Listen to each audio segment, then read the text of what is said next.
Hey folks, welcome to the CISO Talk podcast. I am your host, James Azar. I've got a very, very special guest coming right up. But before we get started, make sure to subscribe to our CISO Talk podcast. If you're watching us on YouTube, subscribe now and make sure to follow the CISO Talk podcast playlist to catch all the latest and greatest CISO Talk episodes. Make sure to check our CyberHub podcast as well with our daily live podcast at 9 a.m. Monday through Thursday Eastern Standard Time, where you can catch the latest risk, impact, and mitigation on the latest cybersecurity news. Now we're going to get right into our interview, but before we do that, folks, make sure to comment and subscribe to the podcast. As I've said, today's show is supported by our friends over at Know4 and Wistic, so make sure to check those folks out. Now we're going to be right back with our guest for today's show, Renana Friedlich. We'll be right back. Here we go, folks. Countdown's on. From the CyberHub bunker and studio, you're listening to the CISO Talk Podcast. No sales, no bullshit, just straight talk. Straight talk. And now for your host and CISO, James Azar.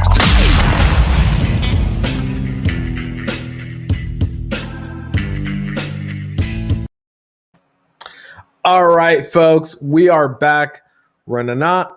Did I say it right? I know I know how to say it in Hebrew. It's not fair. Like trying to take your awesome name from Hebrew to English is debauchery. I should just say it like it is in Hebrew, but it's Renana Friedlich, right? Did I say it right?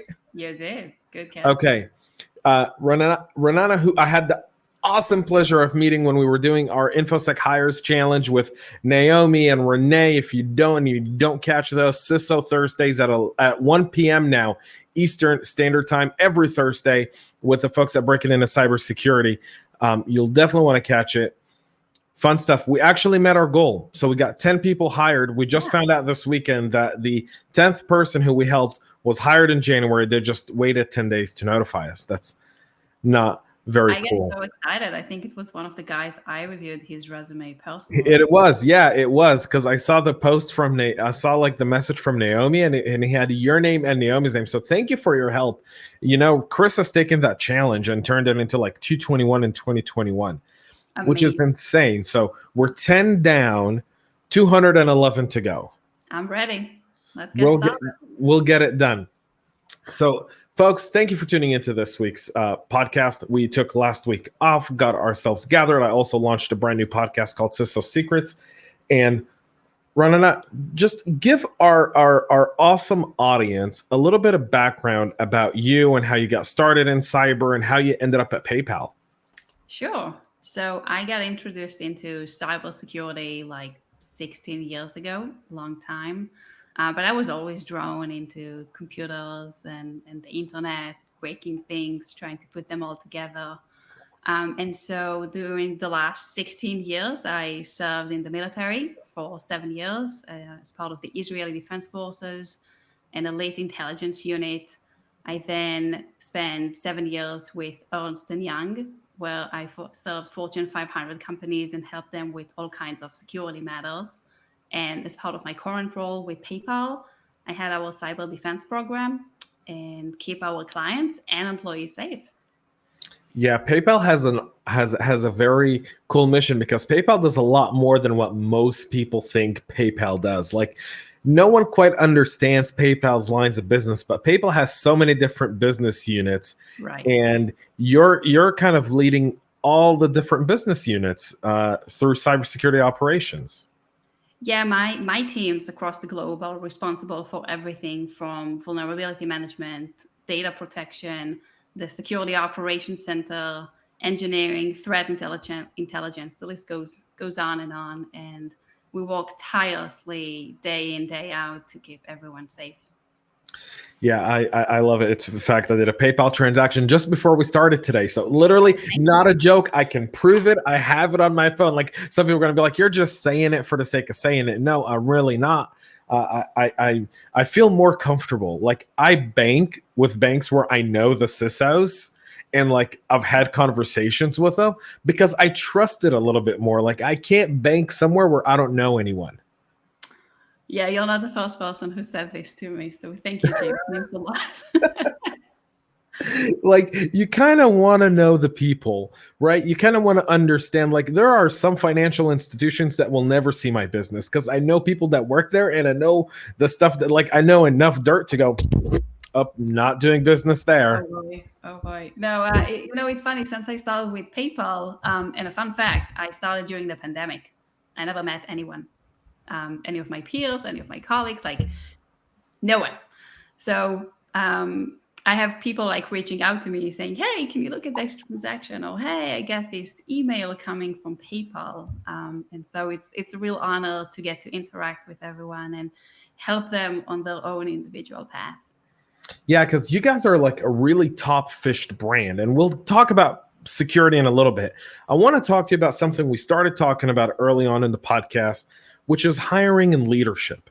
Sure. Because we talk a lot about breaking into cybersecurity, and when I do these CISO Thursdays with Naomi and Renee and Chris, we the goal is to kind of break down the walls, the barriers that exist for a lot of people to get into cyber. Could you tell us a little bit about what are some of the qualities and skills you look for when you're hiring people for your team at PayPal?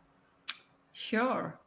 So there are really three things that I look for, and I'm curious if anyone will mention this to me during an interview, like in the next few months. So first thing that I look for are people that are smart, and that doesn't just mean being like technically savvy and knowing your craft. That's obviously the obvious, but being able to read the situation, understand the bigger context, and what we're going after. Second thing that I'm looking for are people that are humble, people that can take feedback and walk with it, just go about their days and get things done. And then finally, I'm looking for people who are team players, people who want to work with other people, who want to be part of a greater mission than just their own individual craft. And to me, a combination of all three is really necessary for one to be successful on my teams. Yeah, so talk to me a little bit about how you build your team. So what are, being hired in a pandemic, that's obviously a challenge. You've never met anyone. So you're managing your team without ever actually like shaking their hand, and we're Israelis. So we hug, like we don't shake hands. Like in Israel, there's no such thing as shaking hands. Like Israelis, we hug and kiss. Like that's just the nature of Israel. Like that's the most wonderful thing about Israel. I feel You'll like I've meet, been in the States for too long. you, you, Talking about all that. you'll meet a random person. And I remember like I met like someone random when I moved to Israel in 2009, right? I was at the airport and I was doing Aliyah. And so, you have the Misrata Klita, like the government officials that help you when you land, and they're like, welcome to Israel, right? And they hug me and kiss me, and I'm like, okay, is this like aloha? Like when you land in Hawaii, it used to be that they would, give you, the aloha, welcome. And I'm like, is this kind of like aloha? And then I realized in like the first week, everyone I met, everyone hugged and kissed. And I'm like, I could get used to this. This is much better than handshakes. So how'd you deal with that? So I actually get to hire more than 20 people to my teams across the globe during the pandemic. And, just sitting down here and reflecting hundreds of resumes, so many interviews, panel interviews, technical interviews. And at the end of the day, you want to get a sense of like, who's that person in front of you? What are they about? What's the motivation behind joining the company? Why would they fit with the overall team culture? And I think when you think about culture, one thing that's really important for me is everyone should have the ability to speak up, down, sideways. Like, I don't care how long you've been in cyber or not, what's your rank, what's your age, where you're based out of. I don't care about these. I care about what you have to say and make sure that everyone has a voice at the table.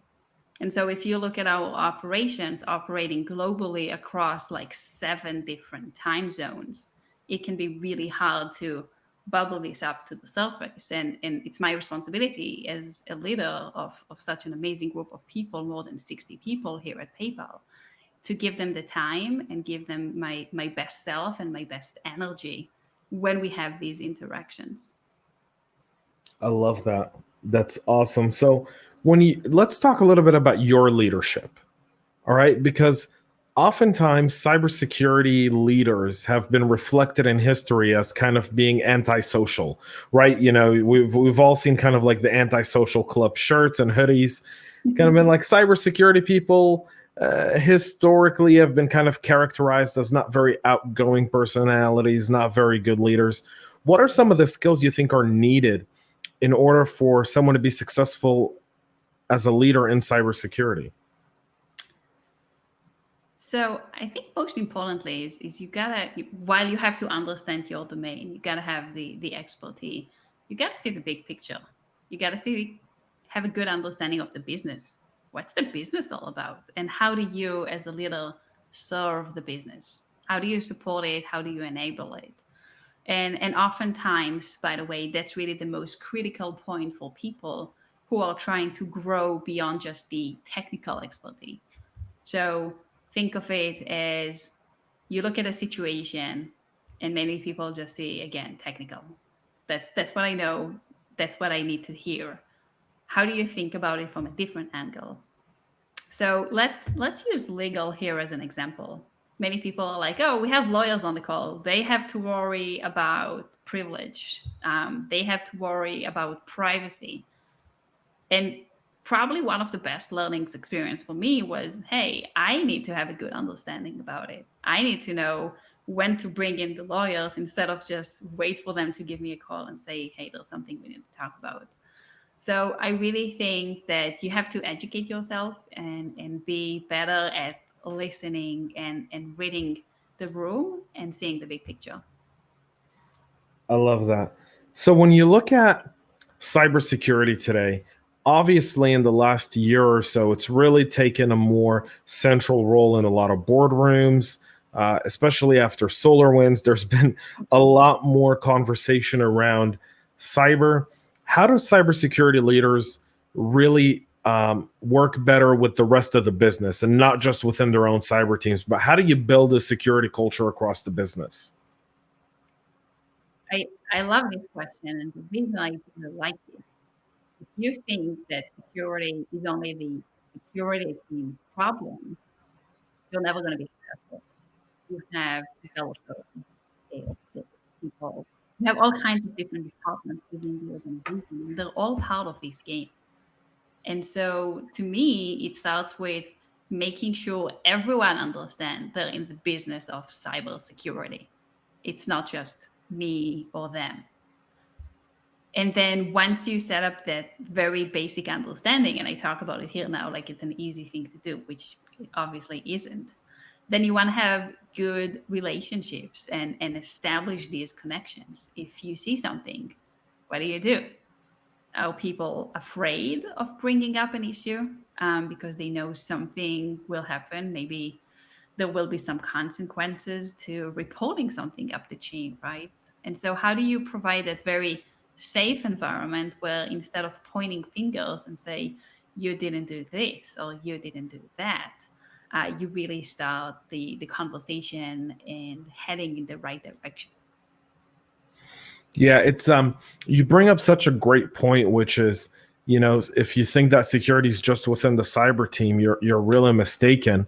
But the challenge a lot of times is you don't a lot of cybersecurity leaders don't quite understand the different functions of the business. So share with us a little bit about how do you kind of reach across the other aspects of the business? What are some of your best practices around, different ways of engaging the business to better understand it, especially at a company that's really diverse like PayPal that has so many different lines of business and each is very different from the other one? So one thing that I think is absolutely crucial is establishing a regular cadence. Don't talk about security only when there's an issue, right? If you do that, everyone's going to imagine you as like, oh, here's that person I never want to talk to, because if I talk to them, it means something bad has happened. And so establishing regular cadence, whether that's through regular meetings, maybe biweekly or monthly meetings where you just sit down and talk about security. Maybe it's a matter of attending some of the meetings that they have and presenting there. And so I've been hosting a show with one of my colleagues where we break down all kinds of attacks and talk about what were some of the issues and what can you do to mitigate those. And we've sat down with hundreds of developers just wanting to help educate and bring things to awareness. Because at the end of the day, when you sit there in front of your computer and you're writing code, you don't know necessarily that there were very severe consequences. And just by reading the news, all of the recent attacks we all read about, it starts with a human. Yeah, the human element. On last Friday's Tech Corner, I debated James McQuiggan around awareness, culture, and technology, and what's more important out of the three in order to really address the human error. We had a very, very fruitful debate. The feedback's been awesome so far because we bring up a lot of different challenges from, the idea of, short-term, midterm, and long-term gains. And how do you address the human factor? Because we all work on no one today, I like to watch old movies, right? Like I love old cinema and old films. And I was watching an old film over the weekend, and it was the entire film and the entire outline had not one computer or digital device in it. Everything was on paper. But we don't have that anymore in business. There's no one in business today that doesn't have a digital screen in front of them. Right. Everyone's on the internet. And everyone's works on the internet. No one's on a piece of paper anymore. The human element is more important than ever. And I read online recently, I don't remember the name of the company. They did a phishing campaign to test the awareness of their employees. And they used something about COVID and like sign up here to get your vaccination or year-end bonuses, right? We used this, and then we're like, haha, gotcha. And what experience are we leaving our employees with if we go and do that? Is that really a positive experience? So next time we see a phishing email, they like to reach out and report it? Or is it the experience of like, you failed, we won, do another training, right? Another Weeble on how to identify phishing emails. So we got to start shifting the perspective from being so negative to being more positive. And I attended a talk probably 2 or 3 years ago, but I still remember it vividly. And they talked about how instead of coaching their employees, they actually gave them rewards. They started assigning like badges and started celebrating employees who reported phishing attacks instead of just nagging them and sending them to do web-based training. Yeah, I'm a firm, even in my own organization, I'm a firm believer in that awareness isn't sending someone an email that would automatically jerk a reaction from them. But I like to send them emails where to see, instead of clicking, are they going to recognize and report it? I feel like the reporting rate of phishing to me is more important than the click rate, because the reporting rate to me is the tattletale that awareness is working. Right. The click rate, well, there's 500 different things that can go wrong of why someone would click it. You're catching them at a weird time of day. You're sending it at in a topic or something that followed up a conversation. And we know that the threat actors aren't always that sharp or that good. They're lucky, but they're not that sharp and that good. So I don't dismiss click rates on phishing emails. I do look for the reporting rate. To me, that's more indicative of how awareness should be. Yeah, to me, that's pure awareness, right? Right. We're knowledgeable enough to identify something's wrong and actually do something about it. Right, and report it. I can't tell you, when we do those tests, the help desk gets a lot of calls, or we'll start to see a bunch of emails come in. I got this email. I haven't clicked anything, but it looks really suspicious. Could you confirm? Mm-hmm. And that's what we look for, right? If we get a high percentage of engagement there, well, a business, back when we worked in buildings, people would be like, hey, be careful, I just got a really weird email, and then tell everyone in their row. Now from home, we see it on the Slack channels, right? We see it on Slack, someone saying, hey, I'm getting hit with this email, everyone beware. And then we see everyone else reporting it. So all it takes is one sharp person to let their entire team know, and that spreads like wildfire. And that's the beauty of awareness. And I think that's a big aspect of a successful awareness program. Yeah. Don't you think it's amazing we dealt with phishing emails like 15, 20 years ago, and we still deal with it in masses like in 2021? Well, we still deal with mail fraud, like US Postal Service fraud. I think anything that is dealt with communication is always going to be a challenge. I mean, I've heard some very smart people talk about phishing, way smarter than me. And no one has a foolproof solution, because we still work by emails, we still work by SMS, we still communicate via these digital means. And as long as you and I communicate during those digital means, we're bound. That's our interaction. So I mean, it's really difficult. I remember like postal fraud, right? Like postal fraud was a thing. Yeah, absolutely. And so, yeah, I mean, we've been dealing with it for 20 years, and it started with the Nigerian prince scams, right? Still going, by the way, still going strong. Yeah, because there's 7 billion people on Earth, and guess what? It's a statistic game. You get a bunch of emails, you throw it out. Some people have never watched 60 Minutes or haven't seen the local news talking about this stuff and fall for it.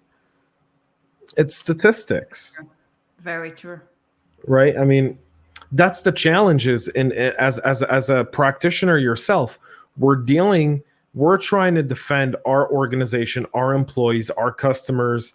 We're trying to be good partners to our vendors, to our strategic partners, to our investors, to our stakeholders.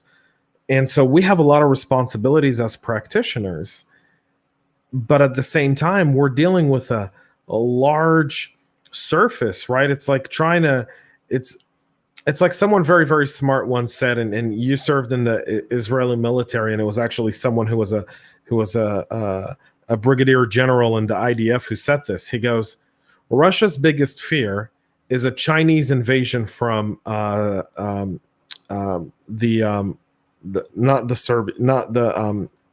am I forgetting this? From the from Siberia. Sorry. Mm-hmm.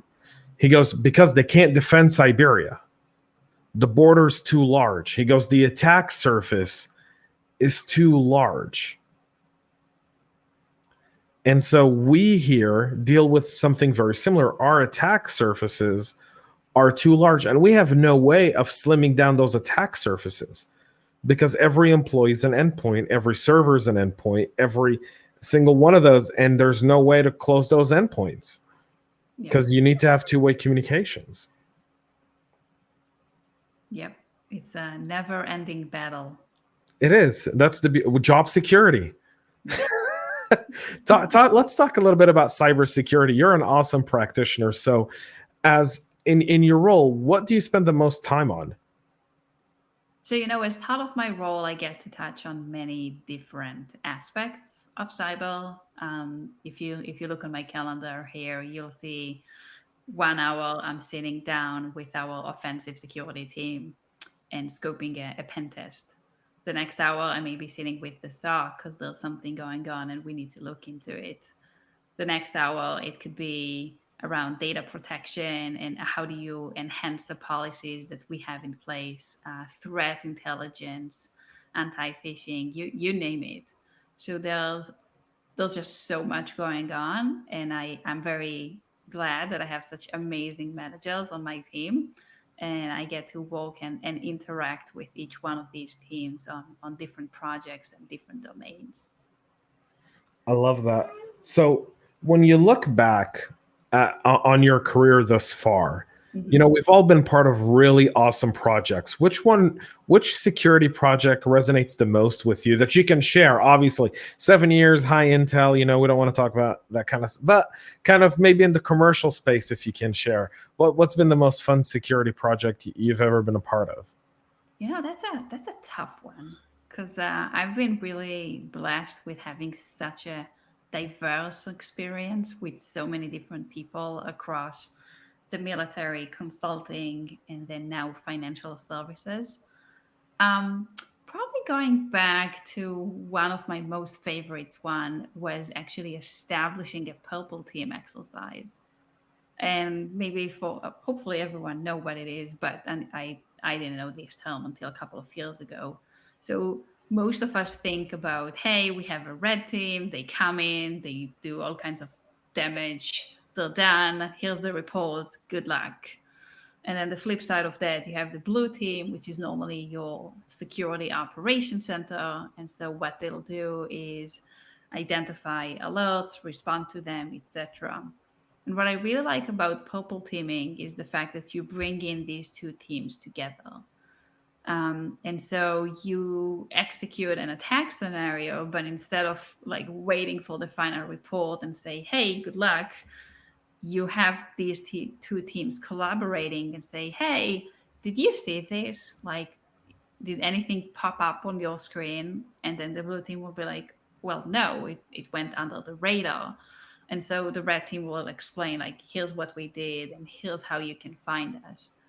And to me, the reason I picked the purple team experience is just it's so refreshing to see collaboration between different teams that otherwise would see themselves, as opponents. But all of a sudden, you find a different way to bring them together, and as a result, not only you get better understanding of your security posture, you also have a better ability to detect and respond to these things when they happen, not by your own internal team, but an actual attacker. So to me, Purple Team is really a must. If you've seen my LinkedIn post recently, I also submitted a talk on Purple Teaming.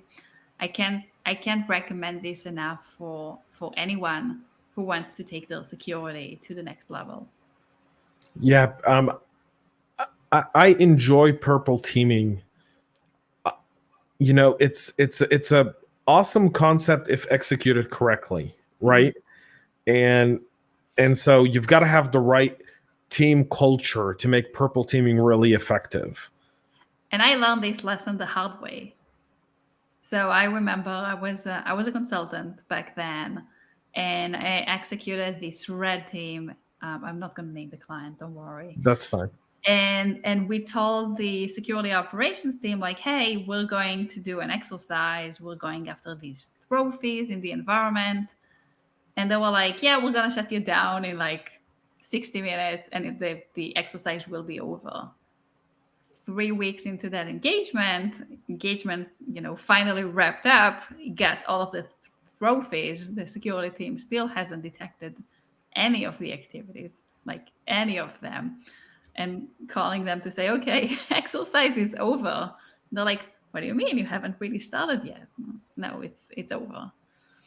And I remember working with that organization after the experience, and we spent so much time like rebuilding the trust because the blue team of the house felt like, hey, we weren't really well informed, no one communicated with us, no one gave us a chance, and that experience really resonated with me as someone who is able to see both sides and resonate with both. And so ever since I've learned my lesson, like the only way to do proper purple team is through collaboration and being upfront and honest about what it is that you're trying to do, why are you doing that, and what's the ultimate goal. And the ultimate goal should be keep the company safe. Right, we're all on the same team. One thing I've always said, and I continually say, and I will keep saying, is the bad guys communicate better than we do with each other.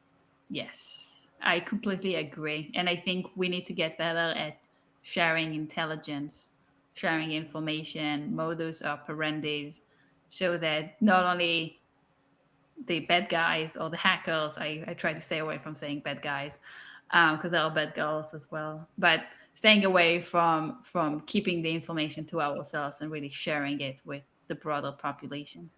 Yeah, I like to use the term adversaries because that is a very universal term. Shout out to Brian Lozado for that one. He brought it from the Marine Corps and kept with it, because in the military we always used to say our adversaries. But in cyber, hacker is a very sensitive term for a lot of people, because there's a lot of very smart people who are on the good side who are hackers, and they consider it to be an insult when a criminal is called a hacker. And Fair enough. I use two terms, either cyber criminals or adversaries.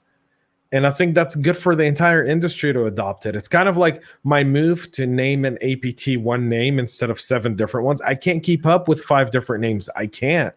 It's too confusing. Like, why do I need to go to a directory to like dissect the name of an APT? Either give it an APT plus number, we're good, or give it an APT number name. But one name. Can we all agree on one name? It's not hard. One name. Bad Panda. Good enough. We all know Bad Panda, right? But Bad Panda has like 7 names. Yeah, it depends who you ask, right? Right. Every vendor is like, I crowned these guys Wormhole. And you're like, no, stop. Just let the other vendor win. Can we do our I think we should name APTs like we do hurricanes. Invent a bunch of names, and as you identify, you go down the list and you pick a name, and that's that APT's name, and everyone's got to use it. How weird would it be if ABC named the hurricane Julio, and these guys named it Julia, and those guys named it, Hector, and you're like, are we talking about the same hurricane? That's a good call out. Yeah, maybe that will be the next movement we start on LinkedIn. Who knows? Name all APTs one name, please. Yeah, I like it. It's we definitely need that. I'll tell you, as a practitioner, like every time someone's like, it's APT 37, and I'm like, okay, I know APT 37, and someone will say Hidden Cobra, and I'm like, who's Hidden Cobra? I don't know what Hidden Cobra is. I hear you. Very frustrating. Can you tell it's frustrating? Yeah, absolutely. Because you waste precious time trying to look this stuff up. Yeah, and at the end of the day, all you want to know is, what do they do? How much damage can they cause to my organization? And what am I going to do about it? And where are they from? Where are they from? Because that tells me a lot. Like, where a threat is coming from, to me, tells me a lot. From one, TTPs to their goals to what are they after, right? Because we can kind of understand threats from different regions have a specific modus operandi that's different from someone else. And so knowing, without naming countries, but knowing that a threat is coming from region X tells me where I need to be looking for any signs of compromise or any signs of infiltration over, a threat from region Y, which may have me looking somewhere else in my network. Sure. So it's a little different. Let's talk a little bit. You kind of brought up phishing earlier, and you said, isn't it funny how we've been dealing with phishing for 15 and 20 years? So are we ever going to get over it? Do you think like there's an overall solution for phishing? I don't know. I'm fascinated, right? Think about dumpster diving. That used to be a big thing, like back in the 70s and 80s. And now we're still dealing with dumpster diving. Different type of it, but still the same concept. And so to your point earlier about phishing, where it used to be people sending you things via mail, like actual mail, and now it's all virtual. So I don't know. I'm going back and forth on this, and would love to hear in the comments if anyone thinks that, hey, is phishing ever going to go away? Now, I guarantee you we're going to get 10 messages from 10 vendors to say, we solve all of your phishing problems. Yeah, I get these on a regular basis. I appreciate the effort, but at the end of the day, I don't know that there's like one solution going to be good for them all out there, one size fit all. Who knows, right? So one of my points around phishing is it's the definition of defense in depth applies most prominently to phishing, right? So you set up a bunch of, you block out a bunch of IPs and domains, and you do a bunch of controls to keep out a lot of malicious stuff, right? And you use safe links, and you use, CDR technology, and you're trying to do all these different things within your system to block out as much of it as possible. But when you're right, but when you're dealing with billions, they're bound, like I said, the attack surface is just too large. I think we all have to adapt to a certain mentality, and that's the mentality that I always go by. Something somewhere is going to break. Now what? Always think about the worst case scenario. Look for these black swans, and don't assume that because you have this technology or you have that team, it's bulletproof. There's no bulletproof in cyber, unfortunately, but that's what keeps it really interesting and engaging for most of us. Yeah, I like that. That's a really good approach. Kind of like the idea of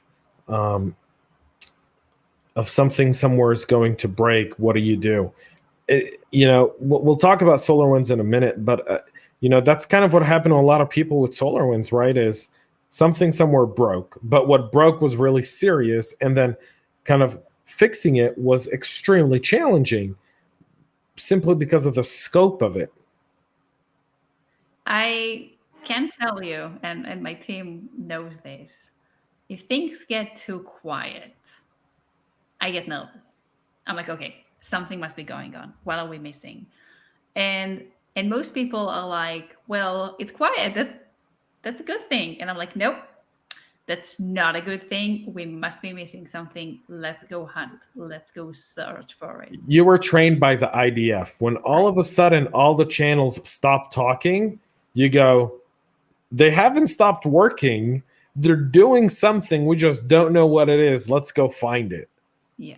Yeah. Right? 7 years of cyber or military training definitely leave a mark on you and kind of forces you to think maybe in a slightly different way than most people. Yeah, I agree with that. I think like a counter intel, I'm always constantly just going, okay, one, how would I do it? Number two, what would be the methods I would use to do it? I'm constantly putting myself in that position. In Hebrew, I like to teach our audience a little fun, like what she talked about right now. For those listening from Israel, we do have people that listen from Israel, but for those all around the world, if you want to learn a Hebrew word that she just described, it's called sheket tasiyati. It means like quiet, like all of a sudden, like there's nothing happening industrially, like everything is just silent, like all of the channels go dark, everything goes quiet. All of a sudden, everything kind of disappears from radar, right? Think of like that's nerve-wracking. For a lot of people to go, oh, wow, that's great, we've won. And you're like, no. Something big's happening. Like, whoa. Yeah. And that's why I think someone coined this term a couple of years ago, like assume breach mindset. You always assume that there's something going on, you just haven't found it yet. And it's your job as a security leader to find the next issue before it becomes a big problem. So what cyber problem do you see us really kind of overcoming? What problem do you think we're over the hump on? What challenge rather than a problem? I think we're getting it, it's kind of tough to answer, right? Because maybe I'll say something and then someone's going to respond and say, hey, but our company still deals with that issue, right? Right, but I think that's kind of a posture issue, right? That's more of a posture and resource issue. Yeah, but some companies will say, hey, for us it's really about SPLC, like all of our developers adapted SPLC. And then another company will be like, no, that's a big issue. We have so many issues with our developers. One company could say, well, our employees are really engaged with cyber security, but then someone else will be like, oh no, our employees still think it's like, someone else's problem and someone else's issues. So it's kind of hard to talk about it as an industry. What are the issues we're overcoming? I wish there was a really good answer to it, but I think it's kind of dependent on the company, the industry you're in, and the level of exposure you have to some of these bigger issues we deal with as cyber.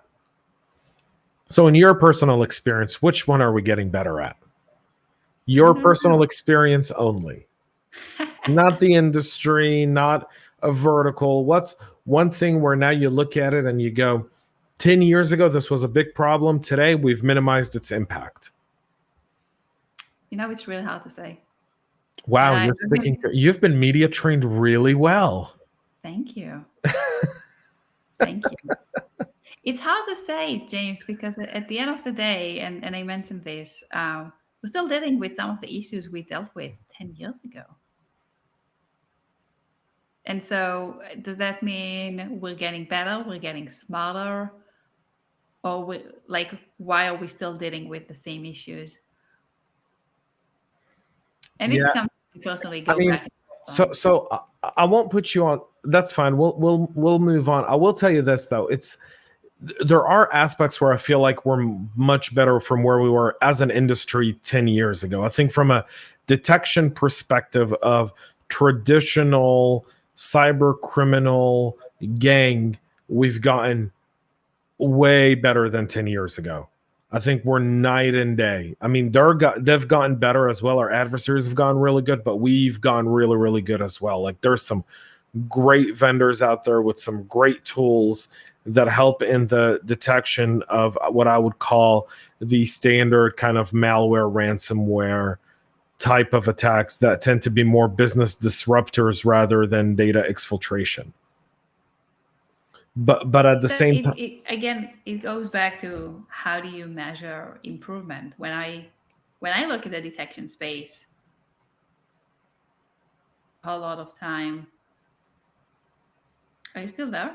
Yeah, we can hear you just slightly. Your camera froze a little bit, but I blame it on dolphins. So what I was trying to say, you touched on detection, which is an area dear and near to my heart. We talk a lot about automation and moving in that direction, and that's absolutely great. That's the way we should go.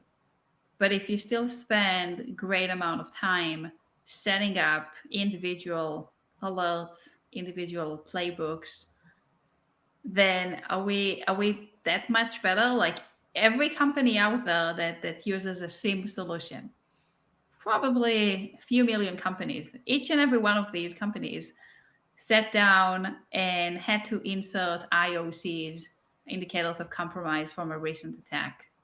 Is that as efficient as we can be as industry, really? Well, when you look at progress from 10 years ago, yeah, but when you look at it from an ideal 2021, kind of perspective of how we operate, no, we should be better. But I think the challenge remains in the fact that cybersecurity is uniquely different from any other industry, also from a vendor perspective. And I can't believe I'm defending this right now, but my God, where have you brought me to? But every network is designed and built different, and every implementation is very different, right? So when you think of like downloading a messenger on your app or on your phone or your laptop or your iPad, it's a simple install and you're done. And we've gotten really good. I mean, I remember when installing antivirus was a complex thing. Like you had to go through and it wasn't like a 3-step, like click, agree, done, run. Giving away your age, just saying. It's okay. I have nothing to hide from. my grays give it away already. But I think there's aspects of that where, implementation still remains one of the most challenging aspects for vendors in order to be able to really create the perfect product that would fit. Because, I mean, every environment's different and it's uniquely different. No environments are the same. No tool operates the same way in two distinct environments. They operate very differently, and it's about, there's so many different aspects to it. I mean, I get what you're saying. I respect it, and I think you obviously bring a very valid point of view to it.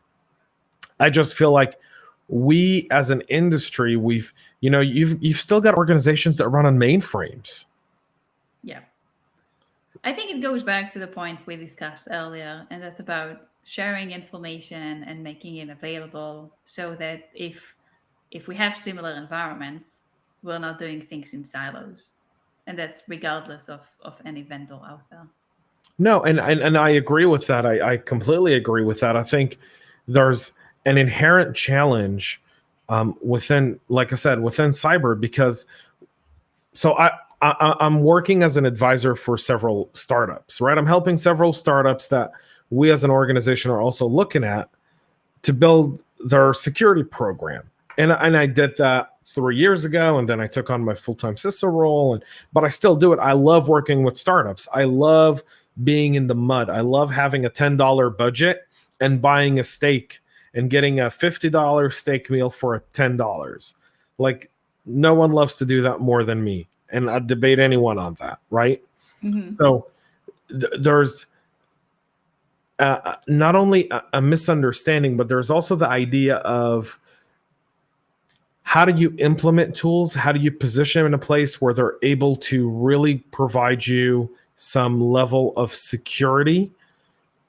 And a lot of organizations today, a lot of companies, when they're just getting started, especially in the world where now everyone's building on the cloud and they're going very cloud native very early, so they're not having to do what I think you and I have to go through, which is a little bit of that digital transformation. I'm air quoting it for those who listen, because that's a buzzword I want to get rid of. But as they go through that, there's other challenges that go within the performance of how the code was written that sometimes doesn't work in a cloud native environment. Right. Yeah. These guys are starting to adapt and move quickly with the changes and where technology is taking us. The challenge I have today, and I think a challenge a lot of people have, and I don't know if you experience it, is the diversity of cloud providers and then the diversity of tools within cloud providers. Yep. Doesn't really confuses a lot of people. So everyone builds with one specific cloud provider or may try to build with multiples, but then they realize that there's adjustments that have to be made in order for it to work one way with this cloud provider and be able to give the user the same experience with a different cloud provider, and there's no standard. And that's one of those where I've been, when I speak to cloud providers now and they go, how can we run your business? I'm like, standardize, like phone lines, like telecom. Like, I ask anyone today, show me the difference between T-Mobile, AT&T, and Verizon. Go. There isn't one anymore. 10 years ago, when I worked for Verizon 15 years ago, yeah, there was a clear difference in cell phone coverage. If you had Verizon, you had far more coverage because they used pure CDMA, and GSM still wasn't as developed as it was. But now there's no difference between Verizon and AT&T, T-Mobile. There isn't. That doesn't exist. That's good to know. That's good to know, James. Like, it just doesn't exist. So let's go back to kind of talking a little bit about the cybersecurity community. What's some of the best practices you do as a cybersecurity practitioner to stay up to date with the latest and kind of stay on your toes so that you're constantly informed? I think it's probably a combination, right? Like following the right people on LinkedIn and Twitter, the right blog post, and I'm happy to share some of my top favorites with you after today's call. And the most important thing is, like, you must love it. Like, put yourself out there. And I still get very excited when there's a new announcement, whether that's about new technology or a new feature or a new vulnerability, by the way. I still get very excited by these things. And so it's not just something that I do because I have to, but something that I do because I want to. And I think that makes a big difference. Yeah, you gotta love security, right? Like we talked about that on when we did the resume reviews, right? If you don't love cyber, don't get into it. Because if you're looking at this as a job and you want to go be a SOC analyst is a very, very boring job if you don't love cyber. Mm. I think it applies to any kind of job, really, not just cyber. Like if you love what you do, you're going to have a better time, and you're likely going to get better opportunities. I couldn't agree more. You nailed it. So now we move to my favorite part of the interview, folks. This part of the interview is the CISO Insight Round, where I put Renana on the hot seat. 6 questions. You gotta, one word answers. We'll see how you do. You ready? Okay. I have a buzzword graveyard in my backyard. I bury buzzwords. Which buzzword would you bury in my graveyard? Prevention. Prevention. Interesting. Why? I don't have prevention on the list. There you go. It's going to be a first.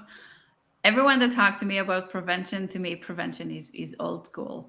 You can't prevent the next thing from happening, whether that's the new incident or new vulnerability. You just have to accept the fail and you have to react to it.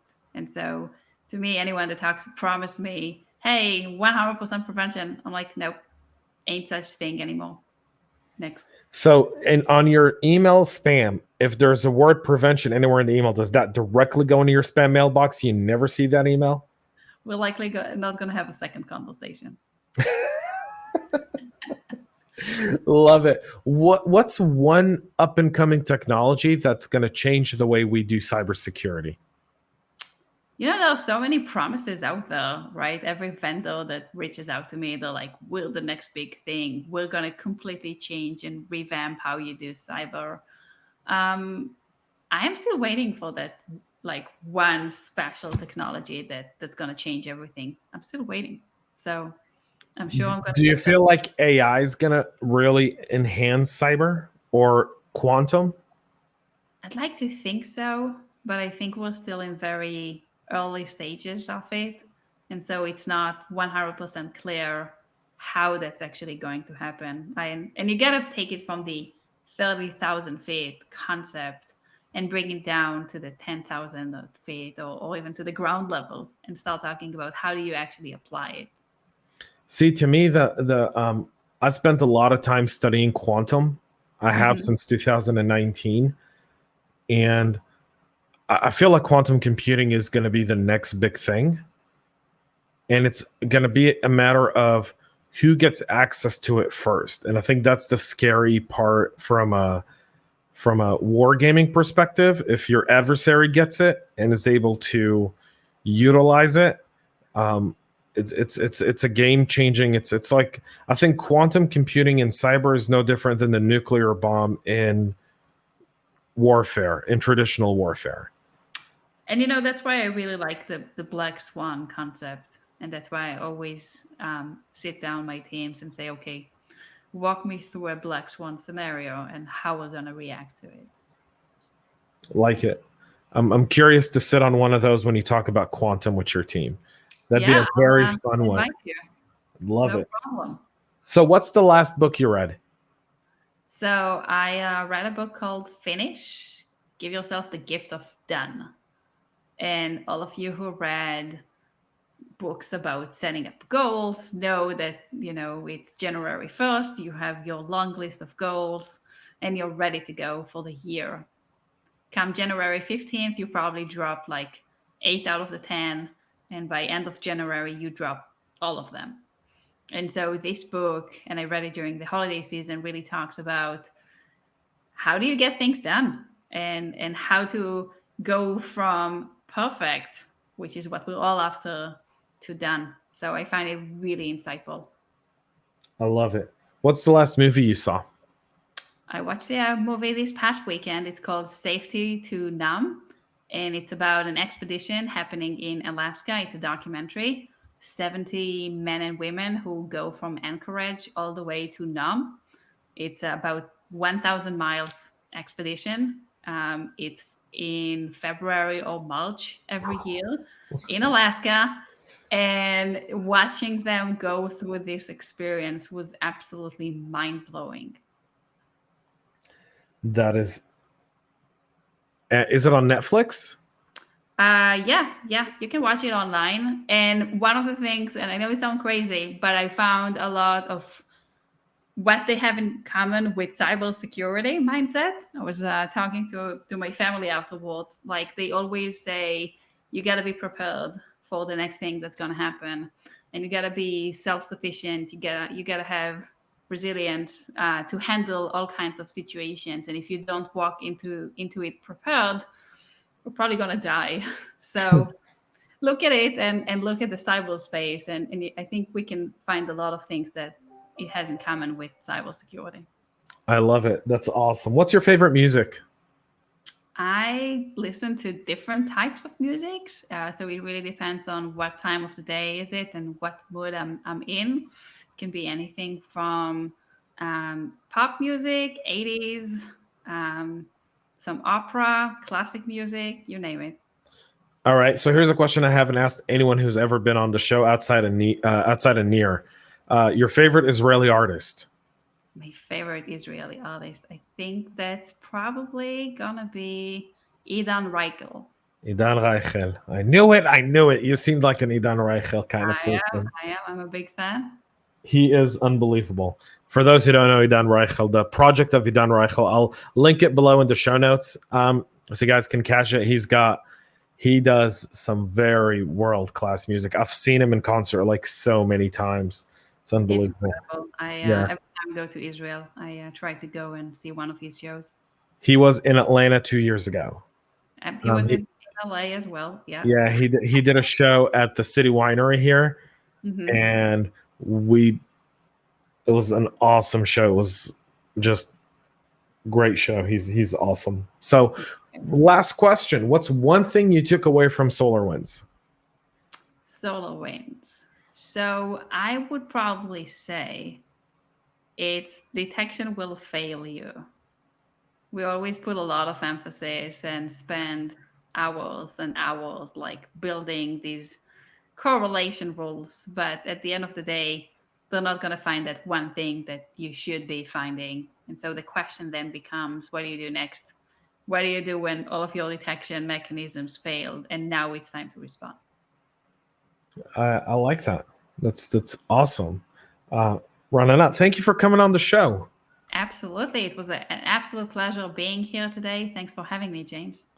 Folks, another CISO Talk Down. We'll be back more with next week. If you haven't caught us, catch me live Monday through Thursday at 9 a.m. Eastern Standard Time with the Practitioner Brief, a risk, impact, and mitigation view into some of the latest headlines without all the fluff and the clickbait, just some real actionable stuff that you can take, whether you're an analyst or a CISO, down to your team and really break it down. I do this live. It's a 10-minute podcast every single day. It's live on LinkedIn, YouTube, and Facebook. So you'll want to tune into that. We'll be back next week with another awesome episode of CISO Talk. Tomorrow, Thursday, 1 p.m. Eastern Standard, we'll be live for CISO Thursdays with Renee, Chris, and Naomi. 221 in 2021 is our goal. So if you're hiring or if you're looking for work, join us. We're there to help you bridge that gap and find the right talent. It's free. That's the beauty of it. See, it's free. We're doing it we just want to do a massive community outreach for 2021 and really make an impact and drive the diversity of thought in all cyber teams. And that diversity of thought comes from looking at people's backgrounds and understanding how it can benefit cyber. And we hope to help you reach that ability to be able to do that. Until then, folks, thanks so much for listening. Please make sure to subscribe, comment, let us know your feedback on today's episode. We'll be back again next week. And like I said, Renana, again, toda rabba. Thank you so much for having me. All right, folks, I'm James Azar signing off. Stay healthy and stay cyber safe. Make sure to subscribe to our podcast and share it with your friends and colleagues. And get all the latest information at cyberhubpodcast.com.